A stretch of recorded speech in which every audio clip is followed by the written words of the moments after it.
My name ain't really Amanda, but when the lights hit, that's who I become. At home, I'm just a broke, scared girl trying to hold my family together. Luna was born the night I decided I couldn't be invisible anymore. I was 21, trembling in cheap heels, rhinestones falling off a thrift store dress. The DJ even got my name wrong, called me Lulu. Didn't matter. When the bass dropped, my body moved anyway. First dollar slid across the stage, then another. By the end of that night, I had rent in my purse, Mom's medicine covered, and my sister's school books paid. That's when I learned the high of fast money. But fast money is a trick. One night you feel rich, the next night you can't even get home. That up and down messes with your head. Nobody tells you the toll. Bruises on your thighs, feet swollen from heels, makeup stinging when sweat runs down. And still, you gotta smile. No one tips a girl who looks in pain. The mental side hits harder, laughing at nasty jokes, letting hands brush too close because you need the cash. Every night you sell a piece of yourself and pray there's something left by morning. The men come in all types. Married ones slip off their rings. Drunk spill whiskey on your skin. Some just want to talk, paying for someone to look at them like they matter. That's the hustle. It's less about sex, more about loneliness. And I'll admit, sometimes I liked it. For a girl who grew up invisible, that spotlight felt like proof I existed. But at 3 a.m., when the lashes came off, the mirror asked, "Do you matter without the stage?" Slow nights crush you. 3 songs, $5, fake smiles. Then one lucky streak, 502 hours, and you're hooked again. That's the trap.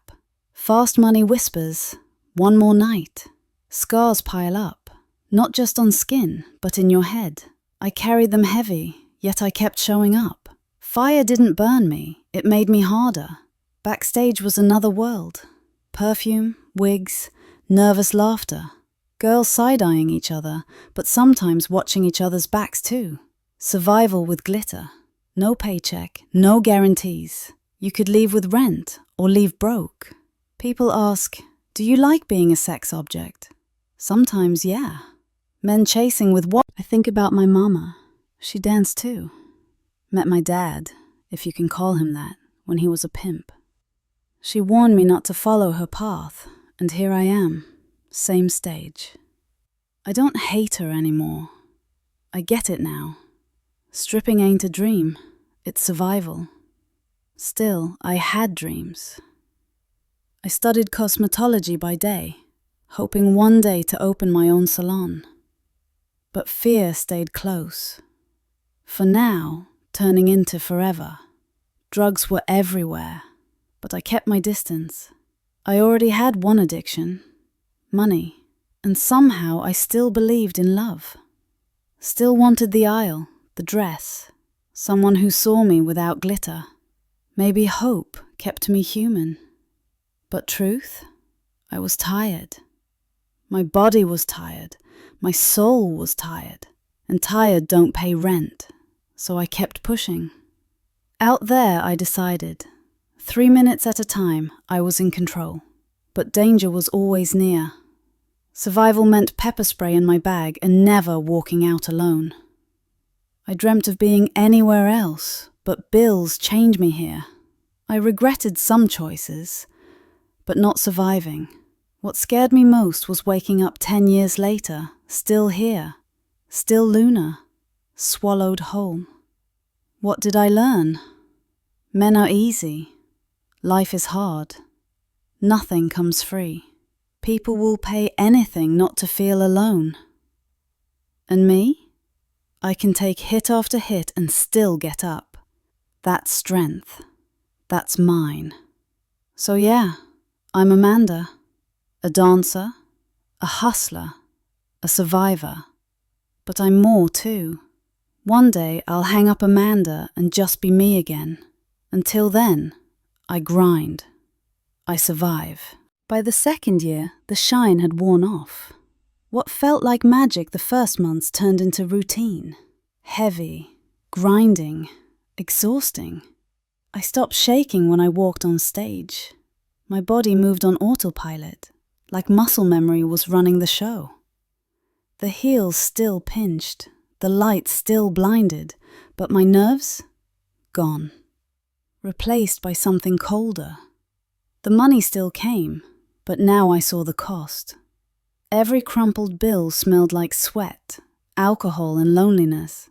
I couldn't just see paper anymore.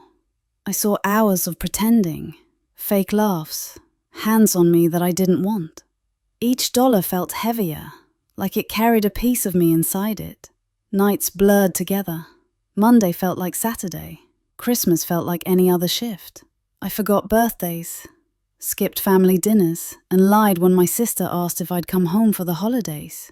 I always said, next time. But next time never came.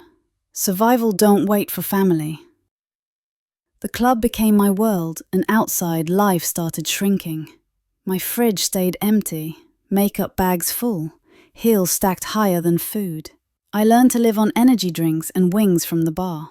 I stopped seeing myself in daylight mirrors. Daylight felt wrong. Nighttime was safer, Luna's time. The men stayed the same, but I got sharper. I could read them in seconds. The ones who were married gave themselves away by hiding their hands under the table. The ones who were broke pretended too hard, ordering cheap drinks and tipping like kings. The lonely ones just wanted to talk, to hold my hand like it meant something. And the dangerous ones, the ones whose smiles were too tight, whose grip lingered too long, I avoided them when I could. There were moments of power, when the spotlight hit just right, when the bills rained down so fast I couldn't catch them all. I felt untouchable.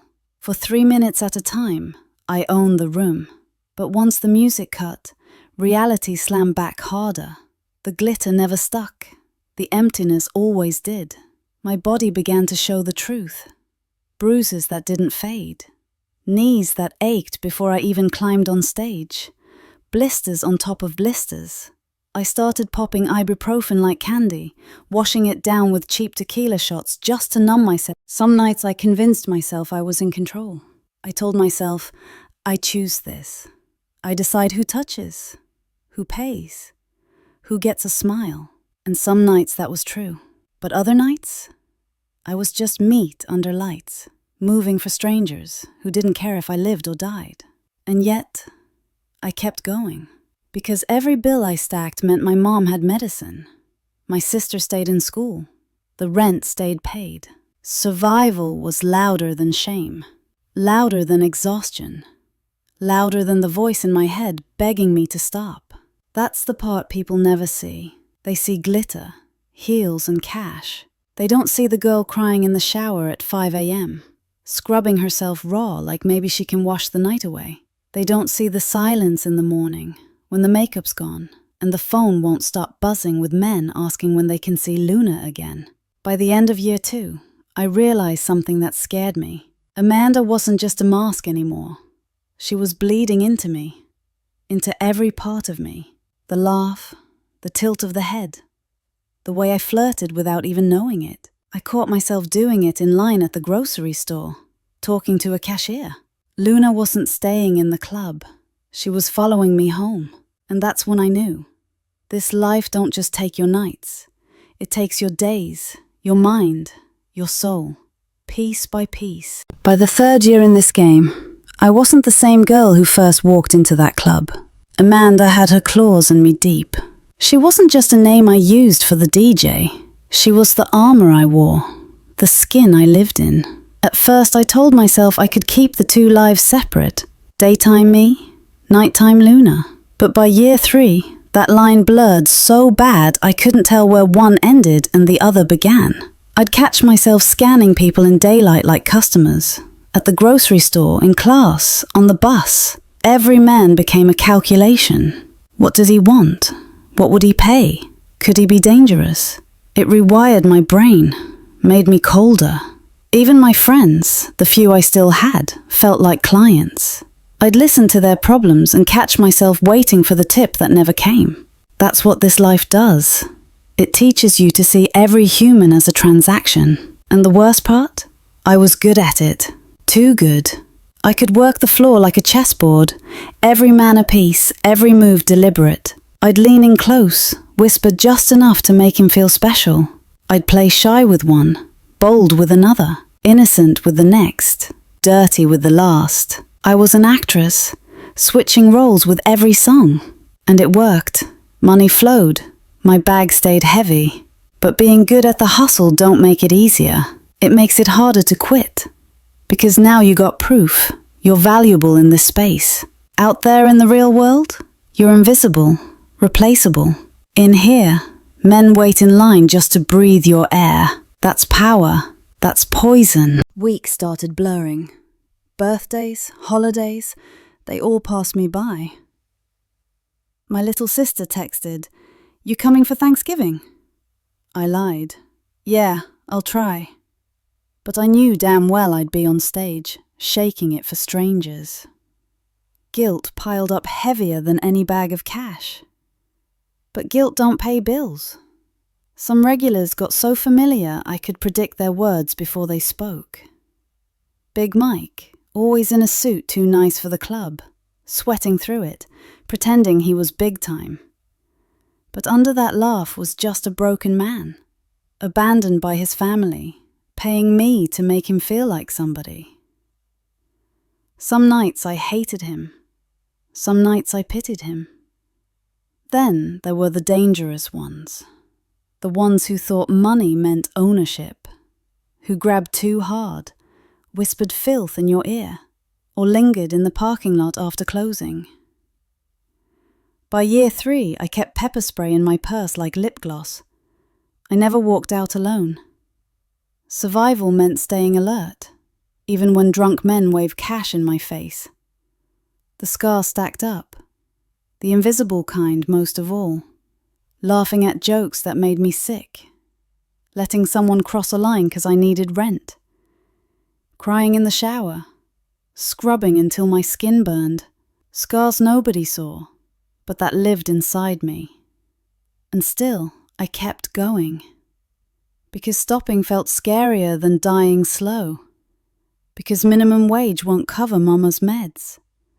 Because my sister needed books. Because survival kept screaming louder than shame. By mid-year, I was living at the club more than at my apartment. My fridge stayed empty, my phone buzzing with customers' DMs, managers begging me to cover extra shifts. My life shrank down to neon lights, sticky floors, and bass lines rattling my chest. Routine became my drug. Wake up late, shower, paint my face like war paint, Uber to the club, clock in, become Luna. Smile, grind, count bills, collapse at sunrise. Repeat, over and over, a loop that felt endless. And the scariest part? I stopped fighting it. I accepted it. Amanda thrived, and the girl I used to be? She was fading. 4th year crept up on me like a hangover you didn't see coming. One minute I was saying, just one more year, one more bag, and the next thing I knew I was 4 years deep, heels digging into my feet, neon lights burning into my skin. By then, Amanda wasn't a mask anymore. She was my armor, my reflex, my voice. Even off the clock, I caught myself tilting my head, smiling too wide at strangers, batting lashes I wasn't wearing. I realized with a chill. I wasn't playing her. I was living here. New girls flooded in, fresh-faced, bragging about making 500 on their first night. I didn't even envy them anymore. I just felt tired, because I knew what was coming. Burnout, bathroom tears, first time being called bitch for saying no. They thought they were special. Hell, I thought I was too. Survival had layers now. It wasn't just bills and rent. It was guarding my sanity. I kept walls high, boundaries higher. No more giving out my real number. No more letting men dump their trauma like I was a therapist. Pepper spray always in my hand. It was exhausting, but necessary. My body started keeping score. Knees cracking, back screaming, bruises fading slower. I painted my face flawless, but under the glitter was exhaustion that makeup couldn't hide. I'd stare at myself in the mirror and wonder, How long can I sell Forever 22 when I'm breaking inside? And yet, I stayed, because the money still hooked me, because the rush still whispered. Some nights, under the lights, when the crowd went wild, I felt invincible. That power was addictive, stronger than the pain, stronger than the doubt. But most nights, I was just numb, going through motions. Wake, paint, dance, collapse. Autopilot, the loop tightening.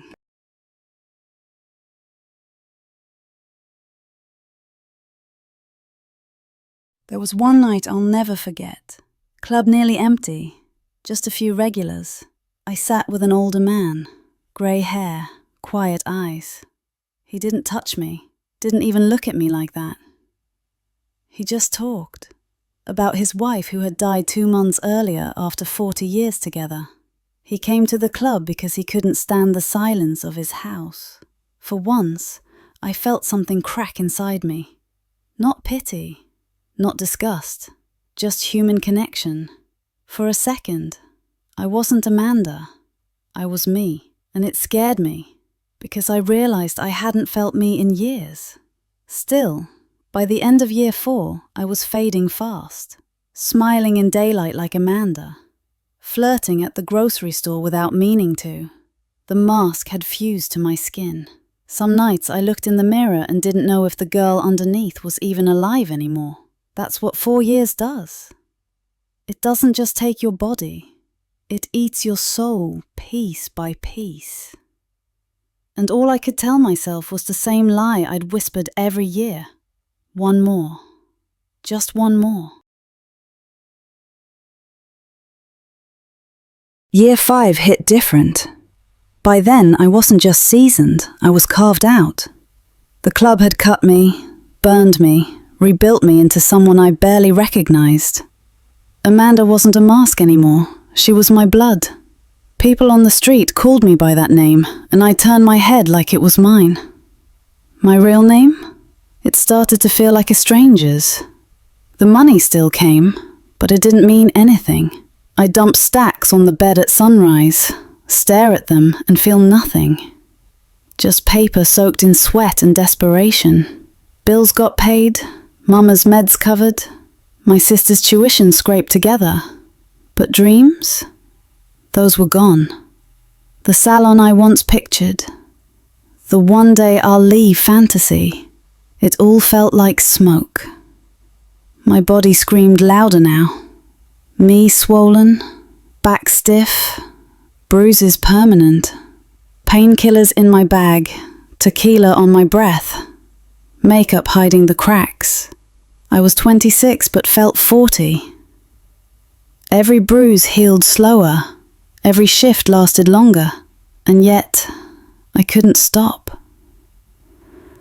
Addiction isn't always drugs. Sometimes it's money. Sometimes it's the stage. Sometimes it's the sick power of strangers calling your name like you matter. That was mine. Love? I gave up on it. Men outside the club looked at me the same way as men inside. Either they wanted to save me or use me. Nobody wanted me. Just Luna. Eventually, I stopped wanting too. Safer that way. Loneliness ate me alive. I'd sit in my apartment, silence pressing in, scrolling through names I couldn't call. Nobody to trust, nobody to hold. Just me and the money. And money don't hug back.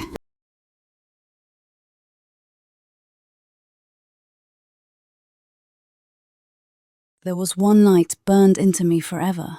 Club was packed, lights blazing, music too loud, bills flying, men cheering.